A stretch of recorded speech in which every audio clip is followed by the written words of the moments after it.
ఈరోజు విశ్వాస నేత్రాలతో నువ్వు దేవునికి సహాయాన్ని చూడగలవా? ఆయన నీ పక్షంగా ఉన్నారు అని గుర్తించగలవా? అనారోగ్య సమస్యలని ఉన్నా, ఆర్థిక సంబంధ ఇబ్బందులని ఉన్నా, ఒంటరితనంలో నువ్వు నలిగిపోతున్నా, నిందలు అవమానాల మధ్యలో కనీసం భోజనం చేయడానికి కూడా అవకాశం లేని పరిస్థితులను ఉన్నావేమో. నీ ఆఫీసులో కావచ్చు, లేదా నువ్వు పనిచేస్తున్న స్థలంలో ఒక సంఘర్షణ నువ్వు ఎదుర్కొంటూ ఏం చేయాలో తెలియని పరిస్థితుల్లో అవమానంతో ఉన్నావా? దేవుడు నీతో మాట్లాడుతున్నాడు, ప్రభువు నీకు సహాయకర్త, అని నీకు సహాయం చేయవాడు. ఏ విషయంలో ఆయన మనకు సహాయం చేస్తారు లేదా చేశారు అంటే, మన పాపములు క్షమించడంలో దేవుడు చాలా గొప్ప సహాయాన్ని మనకు చేశారు. మనలో ఏ ఒక్కరూ కూడా దేవుని తండ్రిని పిలవడానికి యోగ్యత కలిగిన వారం కాదు. నిత్య రాజ్యంలో ఉండడానికి మనలో ఏ ఒక్కరికి అర్హత లేదు.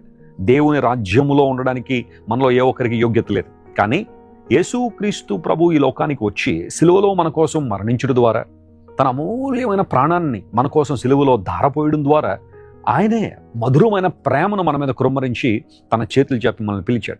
ఇప్పుడు ఎవరైతే ఆయన స్వరానికి లోబడి ఆయన మాటకు విధేయత చూపించిన దగ్గరికి వస్తారో వారి పాపములను దేవుడు క్షమించి వాటిని అగాధ స్థలముల్లో వేసేశాడు.